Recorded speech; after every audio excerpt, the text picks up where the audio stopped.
Hi guys, I'm on chapter 3, The Escape. The barn was very large, it was very old. It smelled of hay and it smelled of manure. It smelled of the perspiration of tired horses and the wonderful sweet breath of patient cows. It often had a sort of peaceful smell, as though nothing bad could happen ever again in the world. It smelled of grain and of harness dressing and of axle grease and of rubber boots and of new rope. And whenever the cat was given a fish head to eat, the barn would smell of fish. But mostly it smelled of hay, for there was always hay in the great loft up overhead. And there was always hay being pitched down to the cows and the horses and the sheep. The barn was pleasantly warm in the winter when the animals spent most of their time indoors, and it was pleasantly cool in the summer when the big doors stood wide open to the breeze. The barn had stalls on the main floor for the work horses, tie-ups on the main floor for the cows, a sheepfold down below for the sheep, a pig pen down below for Wilbur, and it was full of all sorts of things that you find in barns: ladders, grindstones, pitchforks, monkey wrenches, lawnmowers, snow shovels, axe handles, milk pails, water buckets, empty grain sacks, and rusty rat traps. It was the kind of barn that swallows like to build their nests in. It was the kind of barn that children like to play in. And the whole thing was owned by Fern's uncle, Mr. Homer L. Zuckerman. Wilbur's new home was in the lower part of the barn, directly beneath the cows. Mr. Zuckerman knew that a manure pile is a good place to keep a young pig. Pigs need warmth, and it was warm and comfortable down there in the barn cellar on the south side. Fern came almost every day to visit him.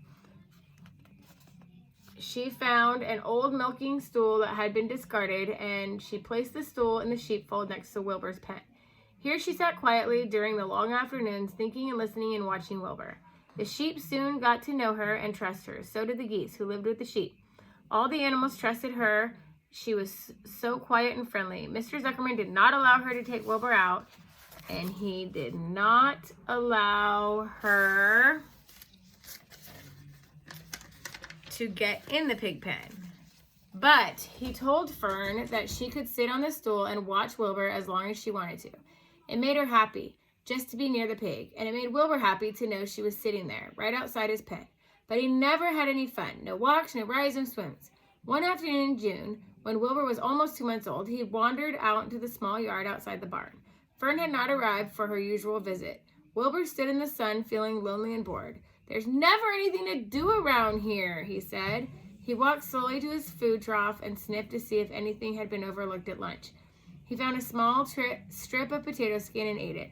His back itched, so he leaned against the fence and rubbed against the boards. When he was tired of this, he walked indoors, climbed on top of the manure pile, and plopped down. He didn't feel like going to sleep. He didn't feel like digging. He was tired of standing still, tired of lying down. "I'm less than 2 months old and I'm tired of living," he said. He walked out of the yard again. "When I'm out of here," he said, "there's no place to go but in. When I'm indoors, there's no place to go but out." "That's where you go wrong, my friend," said a voice. Wilbur looked through the fence and saw a goose standing there. "You don't have to stay in that dirty little yard," said the goose, who talked rather fast. "One of the boards is loose. Push on it. Push on it, and come on out." "What?" said Wilbur. "Say it slower." At the risk of repeating myself," said the goose, "I suggest that you come out. It's wonderful out here." "Did you say a board was loose?" That I did, said the goose. Wilbur walked up to the fence and saw that the goose was right. One board was loose. He put his head down and shut his eyes and pushed. The board gave way. In a minute, he had squeezed through the fence and was standing in the long grass outside the yard. The goose chuckled. "How does it feel to be free?" she asked. "I like it," said Wilbur. "That is, I guess I like it." Actually, Wilbur felt queer to be outside the fence, with nothing between him and the big world. "Where do you think I better go?" Anywhere you like, said the goose. "Go down to the orchard, root up the sod, go down through the garden, dig up the radishes, root up everything, eat grass, look for corn, look for oats, run all over, skip and dance, jump and prance, go down through the orchard and stroll in the woods. The world is a wonderful place when you're young." I think the goose is trying to get him in some trouble. "I can see that," Wilbur replied. He gave a jump in the air, twirled, ran a few steps, stopped, looked all around, sniffed and smelled the afternoon, and then set off walking down through the orchard. Pausing in the shade of the apple tree, he pushed strong snout in the ground and began pushing and digging and rooting. He felt very happy. He had plowed up quite a piece of ground before anyone noticed him. Mrs. Zuckerman was the first to see him. She saw from the kitchen window and immediately shouted for the men. "Homer!" she cried. "Pigs out! Lurvy! Pigs out! Homer! Lurvy! Pigs out! He's down under the apple tree!" Now the trouble starts, thought Wilbur. "Now I'll catch it." The goose heard the racket, and she, too, started hollering. "Run, run, run! Downhill! Make it for the woods! For the woods!" she shouted to Wilbur. "They'll never, never, never, never catch you in the woods!" The Cocker Spaniel heard the commotion, and he ran out from the barn to chase Mr. Zuckerman's herd, and he came out to the machine shed where he was mending a tool. Lurvy, the hired man, heard the noise and came up from the asparagus patch where he was pulling weeds. Everybody walked towards Wilbur, and Wilbur didn't even know what to do. The woods seemed a long way off, and anyway, he had never been down there in the woods, and he wasn't sure he would like it.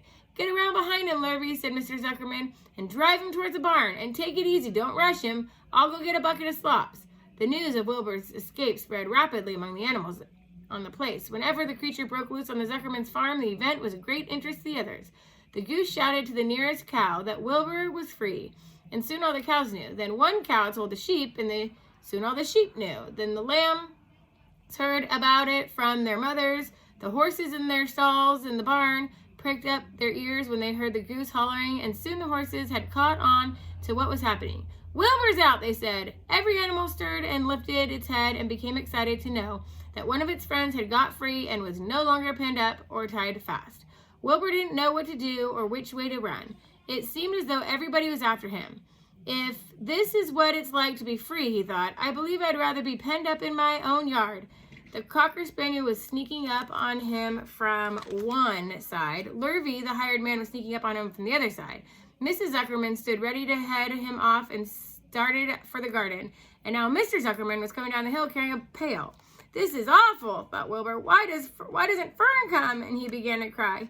The goose took command and began to give orders. "Don't just stand there, Wilbur. Dodge about, cried the goose. "Skip around, run towards me. Slip in and out, slip in and out, slip in and out. Make for the woods, twist and turn." The Cocker Spaniel sprang for Wilbur's hind leg. Wilbur jumped and ran. Lurvy reached out and grabbed him. Mrs. Zuckerman screamed at Lurvy. The goose cheered for Wilbur. Wilbur dodged between Lurvy's legs and Lurvy missed. Wilbur grabbed the Cocker Spaniel and said, nicely done, cried the goose. Try it again. Run downhill, suggested the cows. Run towards me, yelled the gander. Run uphill, cried the sheep. Turn and twist, talked the goose. Jump and dance, said the rooster. Look out for Lurvy, cried the cows. Look out for Zuckerman, yelled the gander. Watch out for the dog, cried the sheep. Listen to me, screamed the goose. Poor Wilbur was so dazed and confused and frightened by all the hubbaloo.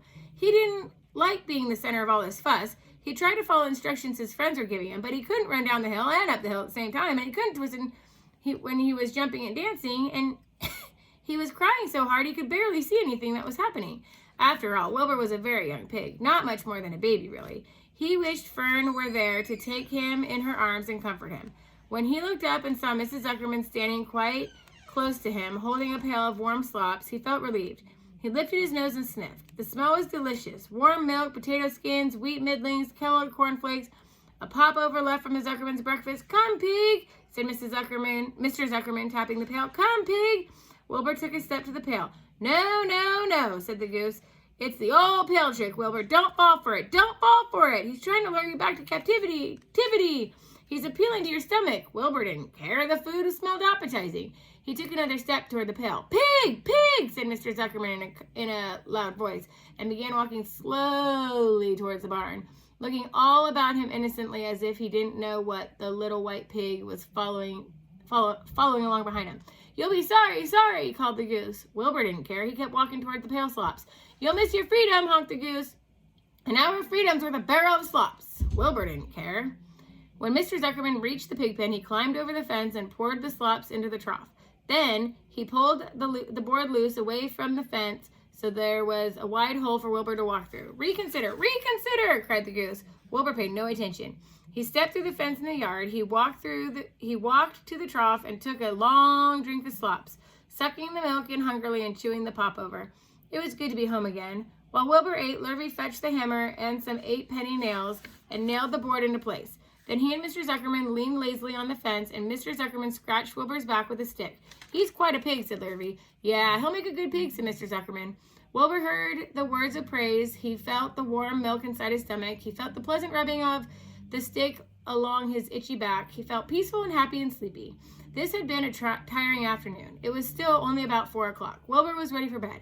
I'm really too young to go on into the world alone, he thought as he lay down.